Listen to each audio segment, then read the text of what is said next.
Today, I'm Keith Bankwitz, Director of Philanthropy for the Michigan Masonic Charitable Foundation.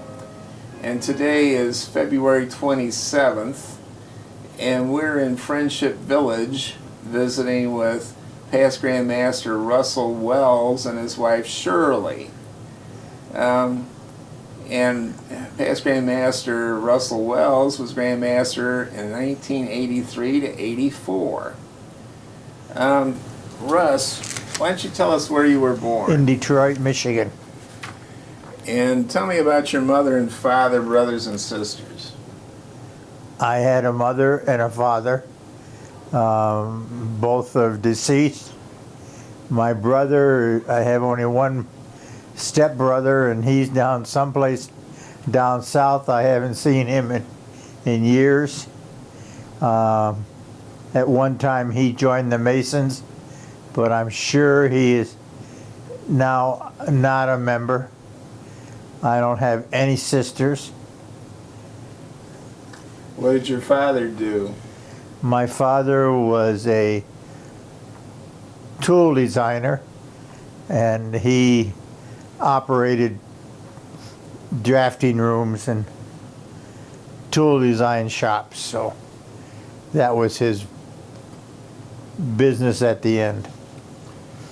Okay. What was it like growing up in Detroit? Wonderful. No problem. I moved out of Detroit. My dad's work took him all over. We moved to New Jersey, and I don't know when it was, but moved to New Jersey. Eventually came back to Detroit in 1950. So I can't say what it was like in Detroit. Okay. And what schools did you attend? Well, the schools, as far as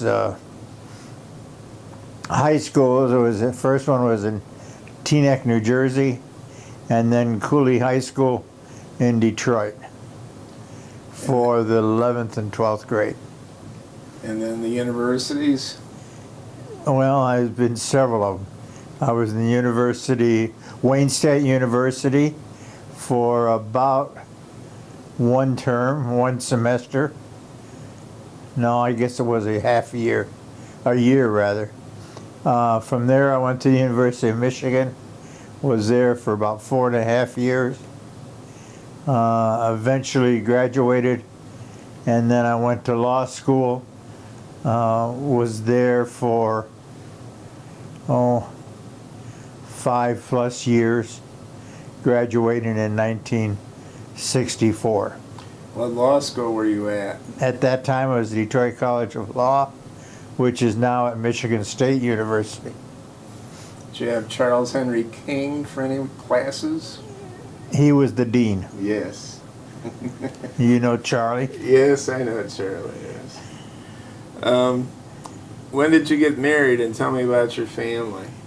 I got married first time in 1957. I have 3 children, 2 boys and a girl, Robert, Bill, and Kay. And my first wife died about 1984. 2004. Huh? 2004. Oh, 2004. And then I married my present wife very quickly. I wasn't going to let her get away. And that was about 2004. And her name's Shirley? And that's Shirley. The first one's name was Joan. And how did you decide to get involved in law? Always wanted to be a lawyer, so I decided I'd go to law school, and that's how I did it. Okay. Tell me about any special experiences you had in the field of law. Well, fundamentally, I was a corporate attorney. I'm an intellectual property attorney, and I work for Bendix Corporation, Chrysler Corporation, Burroughs Corporation, and eventually I retired from Siemens Corporation. And what leadership positions have you had in the community? All my leadership positions were in the Masonic fraternity or thereabouts. Of course, Grand Master, and that's the reason for this. I was the Grand Master, International Grand Master of the Order of Demolay, and that's the two big things. And what notables have you met and worked with while in your career? Not knowing what you mean by notables, all of them will say that they were notable, but they were all Grand Masters in the several states. I did meet Bill Clinton before he was president, but that's about the biggest notable that he would say anyway. I'm not sure I agree, but that's all right. Tell me about when you were raised as a Master Mason.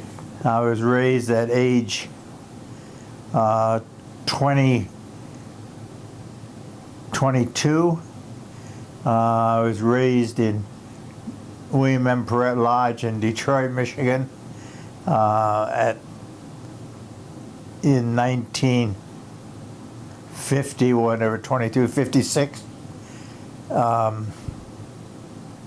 34 and 22 is 56. 56. Who conducted the ceremony when you were raised? Do you remember? Oh yes, I was raised by two Grand Lodge officers. Both are now past Grand Masters. Glenn Alt did the most of it, and Rex Sackett. Both of them I say are past Grands, deceased past Grands. They raised me. Very impressive. And what does being a Mason mean to you? Well, we want to keep this in today, but not carry over into the next 4 weeks. But all kidding aside, it's a great organization, and I always felt wonderful that I was and am a Mason and worked with Masons. Just the teachings, the desires that the Masonic fraternity wants you to do makes it well worthwhile. What advice would you have for a young man thinking about being a Mason? Walk up to a Mason and say you want to be a Mason, let them know, and then join it and enjoy it. And what advice would you have for a worshipful master thinking about running for the Grand Lodge line? Well, there are times that I tell them absolutely forget it, take a long trip someplace, get that out of your head. But the other side of the coin is make sure that your family agrees. I had a great time being a Grand Lodge officer. And to this day, there's 3 of us that we're almost inseparable whenever we're in a Masonic operation or function, and that's past Grand Masters Sanborn, Wilson, and myself. It's great. Are there some good stories about your life you'd like to share with us? About my wife or life? Life. Oh, life. The best part of my life, well, 2 of them. I was married twice to 2 fantastic women. Presently married to a ordained minister of the United Methodist Church, and she keeps me in line, and I got to behave myself. I'm not sure I always do, but I got to. What was the question? There's some good stories about your life that you would like to share with us. Some of the good ones are when I was in the Grand Lodge line. One particular when I was Grand Master, Henry Wilson was my deputy, and we were in a small town up in the middle of Michigan, hotter than the blazes. Everybody was perspiring, and we were doing a dedication. And Henry decided that he wasn't going to learn his part. He was going to record it and feed it through a cord to his ear so that he could mouth what came from this recording. He got that outfit from a friend of his who was in radio, and we're all set to go into the room. Now remember, it was hot. Henry turns to me, jabs his finger up to his ears, and points at his ear and says, "It doesn't work. It doesn't work." And I said, "Henry, we're on our way in. You better learn your part." Needless to say, he didn't. It was a big part. And we got to the part, and as Grand Master, I decided I better do it. I had done it as a deputy, but that was some time prior.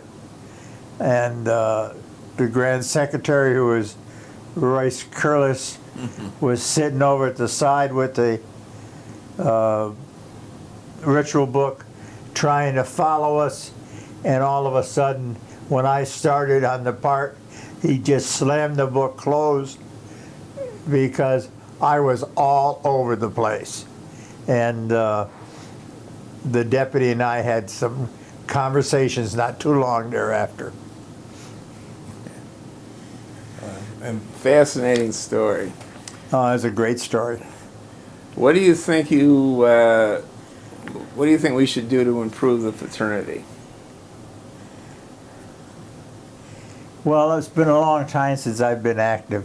Since I've become past Grand Master, I kind of stay away from my lodge and let them have their time to work masonry to their desires, and so I haven't been too active. And I've not been active at all out here in Arizona. But what we just got to make sure that the public knows that we're Masons by our deeds, by our thoughts, by our actions, and that will make it all work. Well, those are wonderful comments, past Grand Master Wells, and thank you very much for being our guest today and sharing them with us. My pleasure.